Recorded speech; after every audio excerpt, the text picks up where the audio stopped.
empezamos. Okay. Well, we are from a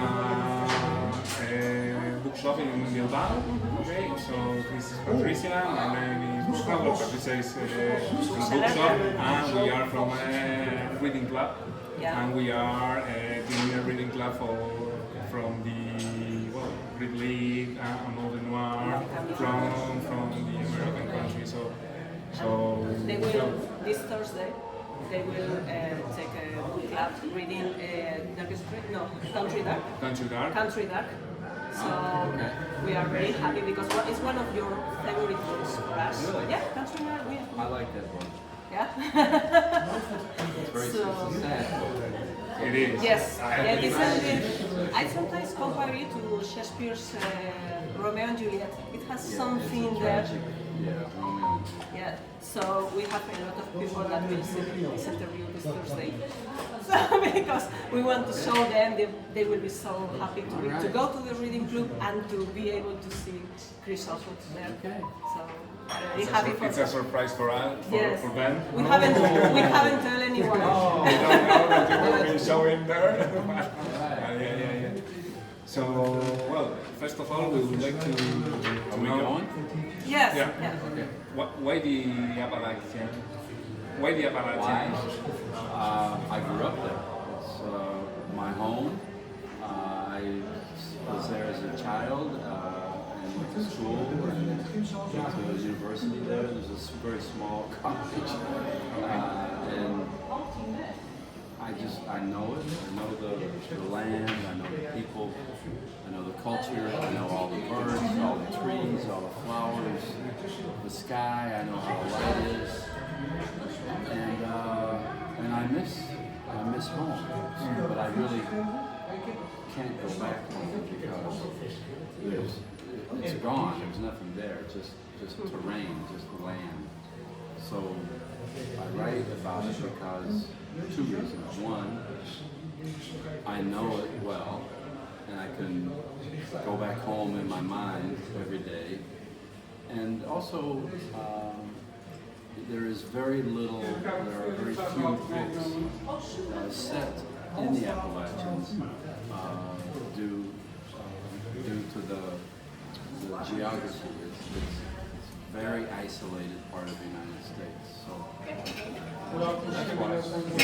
It's very nice. What you mentioned before about that you know the nature, you know the trees, you know the birds, you know all those kinds of things. I mean, in your books they are very well integrated in your books. They are more than a character, no? It's kind of a character. Thank you. That's a great compliment. I appreciate that. It's I can't help it. I love that, and so does Mick. You know, but the integration. That's I thank you for that because that sometimes is difficult. It is really difficult. Yeah, it can be too much or not enough. So I just try to do a little bit here and there, and have them at times have nature. And in Country Dark, there's one particular scene. They read it. Yeah. With the hornet's nest, the big hornet's nest, right? The little boy gets stung, then he goes and you think he's going to use to cut it down to protect his son, and he uses it as a weapon to defend himself. So, do you think it would be possible, because it's something we have been talking on travel here, could it be possible to write 7 stories in another location? For you, is it possible? For me, I could not set them anywhere else but there. I think that there are other parts of the United States that have that degree of, that are very specific. In the same way that there's parts of Spain that if it's set in a region it could only be set there, you know, that would be isolated, or I don't know, Basque or Catalonia. We come from the Basque country, and most of the part that you talk about, all that mountains, all that culture, all that mythology, and everything. It kind of resembles us. Yes. Yeah, that's it. And talking about Tucker, where does he come from? I mean, is a character a real person or? Yes and no. He started being based on a neighbor of mine who I only knew as an adult. I was a child, so I knew him as an adult, and I played with his son. They were our closest neighbors, which meant on the other side of the creek. Right. To walk, jump the creek. So, and he had been a prisoner of war. But in the act of writing, he became another person completely. In fact, my idea with that book, original, was going to be 3 generations. Tucker, and then you jump in time to Shiny, his son, who was based on my friend, and then eventually the contemporary generation.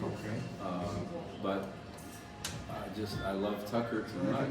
I never got past Tucker. Tucker is one of our favorites from your creations. He's a good man who does bad things for the right reasons. That is very interesting because I think the 3 of us have read all of your books. Really? Yes, in Spanish. Gracias. Yeah. Gracias. Muchas gracias. So, one of the things that you come to once and another time is the difference between the law and the human law. I mean, there is the policy, the legacy, and there is the ethics or the moral. Right. So, and you come a lot about that. You talk about that. It's something I should do this, but maybe I want to do this. What government says it's the law and it must be done or whatever, and what the people do to survive and because they think it's right. I mean, that's part of the culture in the Appalachian Mountains, but it's also part of me too. Like I think that doing what's right is much more important than doing what's the law or say morality through the church. Right? That's another guide that and a restriction and like the law.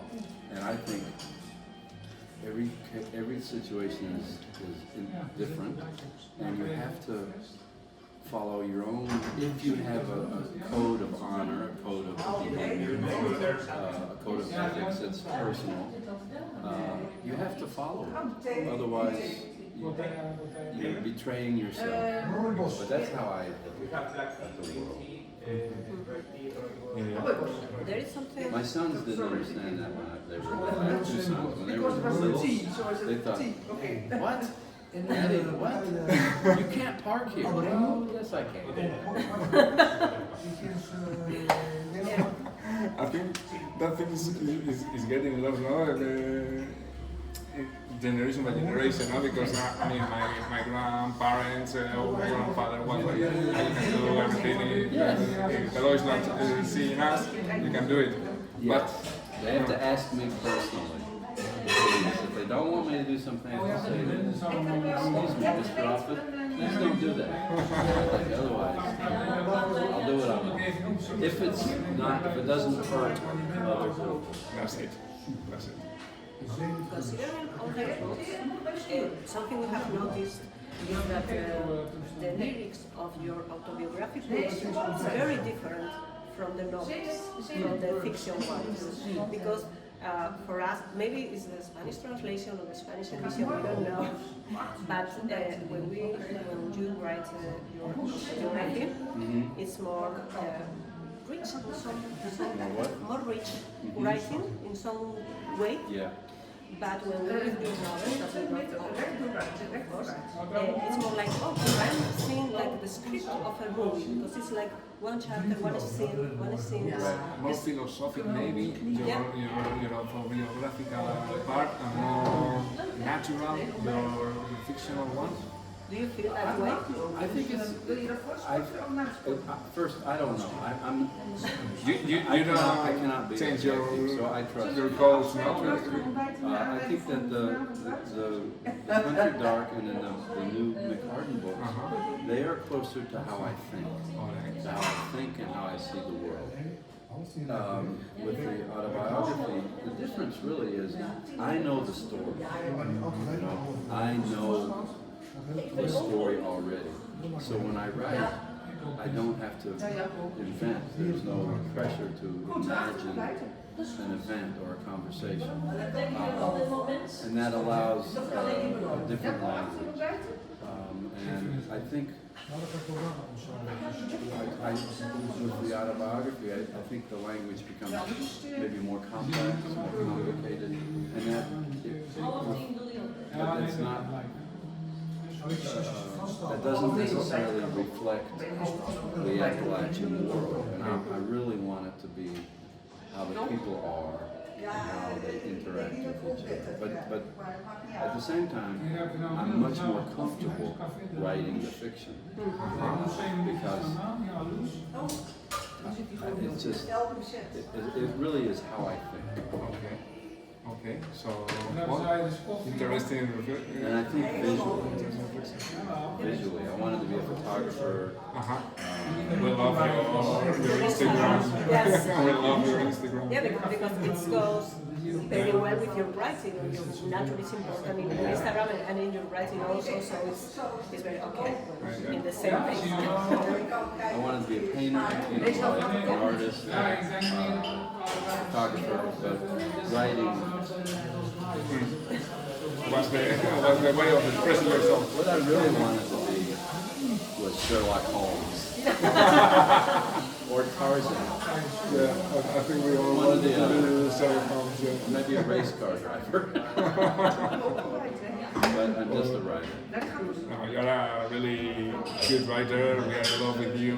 The people in Bilbao love you a lot. So you're invited to come to Bilbao whenever you want. Let's for go sure. now. Let's right now. I think you have an appointment in 2 hours. You will love it. But there will be probably there will be a lot of people that love you also. So I think it will be very nice. So. Yes. In your books there are a lot of veterans. Yes. So you talk about how they reintegrate after military service. Yes. How it's very difficult for them to get into society. Is that something that you see normally around you, that you feel that, because we have the sense that citizens from the United States are very proud of their military people. Yes. I don't know if that's really our image of it. But at the same time, we see that when they come back, they don't find a place to Feel be.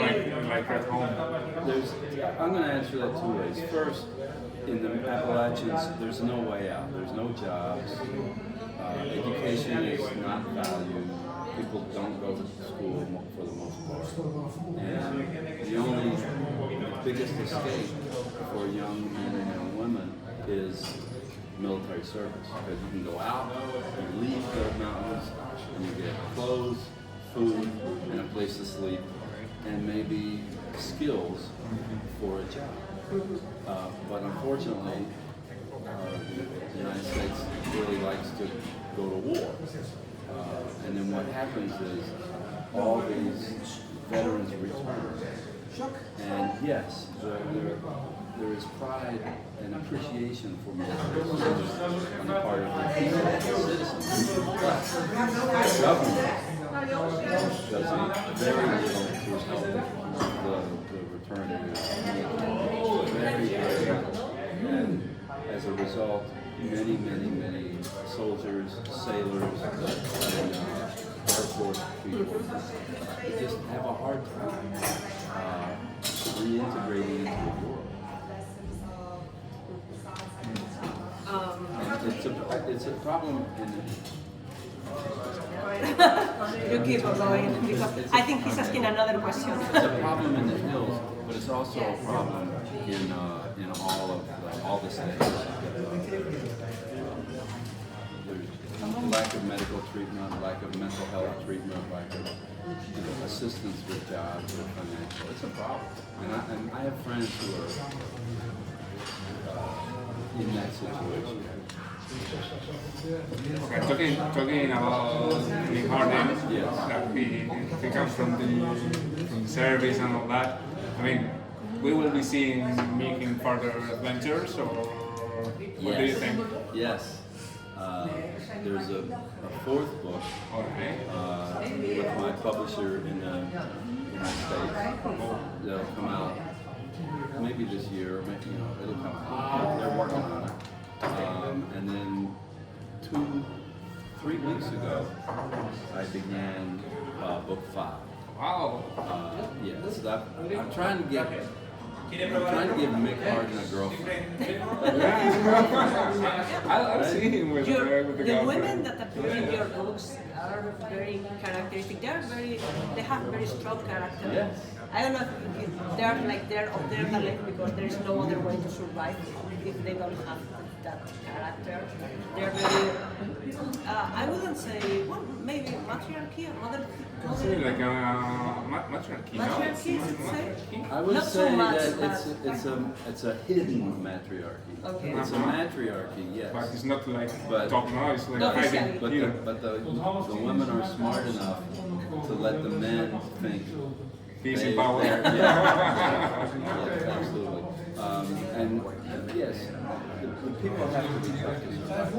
Women have to be tough to survive there, which I think is true in any situation. Maybe Spain too. It's hard for women in the world in general. And, but also, I like tough women. Yeah. I like strong women. I prefer. But you usually broken relation you write about. I mean, you create a relationship in your books, and that relationship never ends well. Well, maybe that's a reflection of my life. But it also creates drama and Yes. That's right. Yes. And Johnny Boy doesn't have a girlfriend. Mick Harden needs a girlfriend. Johnny Boy needs, something else. He needs something.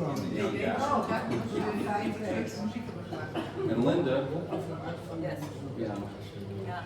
in book 4, she has a serious date. That's all I will say. Because Okay, it's, we will it's wait very to see common it. to see a woman in a position like hers, which is the shame of the town. Uncommon. I suppose. I thought. Very uncommon.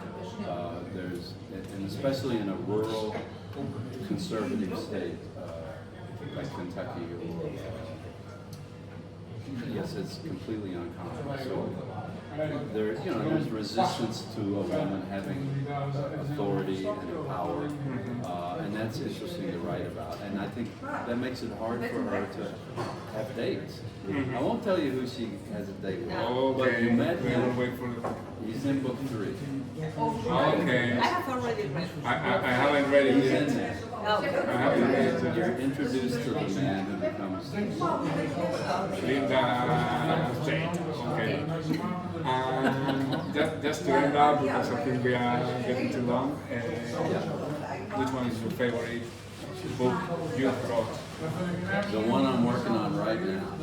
That's always it. That's always it. that we can share. That's the one. That must be the one. In fact, It has to must be the one. because otherwise I'll look at if I have a favorite. It's like picking a favorite. No, it's always the one you are in. Yeah. Good, good. Would you recommend for the readers of our craft, would you recommend someone the one that you like a lot?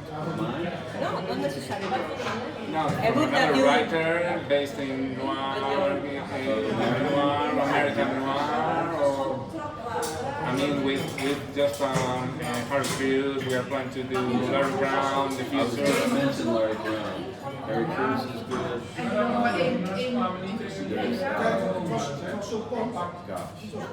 There's a guy I like a lot named Richard Lane. Richard Lane. Yeah, he's published here. I think he's good. There's an Italian writer I like a lot, Massimo Carlato. Massimo Carlato. Okay. He's known for a biographical book, his first one, but his latest books are great. I read all of that, and I read a lot of. I love spy fiction, espionage. Espionage. Is that the what's in Spanish? Yeah, Espionage. I love that, but I don't know. I don't know how to get a spy in the Appalachians. There's nothing to spy on. A spy comes to spy on the birds, you know. So recommendations. That's a tough one. That I read all the time. I don't know what's been translated. But, Daniel Woodrell. Daniel Woodrell, yeah. Okay. Danny has some. He publishes all my favorite books, and many of them friends.